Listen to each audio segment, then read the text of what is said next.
کیا جس چیز کی انسان آرزو کرتا ہے وہ اسے ضرور ملتی ہے؟ سو آخرت اور دنیا تو اللہ ہی کے ہاتھ میں ہے، اور آسمانوں میں بہت سے فرشتے ہیں جن کی سفارش کچھ بھی فائدہ نہیں دیتی مگر اس وقت کہ اللہ جس کے لیے چاہے اجازت بخشے اور سفارش پسند بھی کرے۔ جو لوگ آخرت پر ایمان نہیں لاتے وہ فرشتوں کو لڑکیوں کے نام سے موسوم کرتے ہیں، حالانکہ ان کو اس کی کچھ خبر نہیں۔ وہ صرف خیال و گمان پر چلتے ہیں، جبکہ خیال و گمان حق کے مقابلے میں کچھ کام نہیں آتا۔ تو جو ہماری یاد سے روگردانی کرے اور صرف دنیا ہی کی زندگی کا خواہاں ہو، اس سے تم بھی منہ پھیر لو۔ ان کے علم کی یہی انتہا ہے۔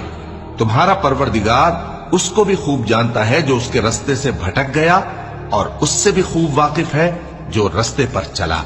اور جو کچھ آسمانوں میں ہے اور جو کچھ زمین میں ہے سب اللہ ہی کا ہے، اور اس نے خلقت کو اس لیے پیدا کیا ہے کہ جن لوگوں نے برے کام کیے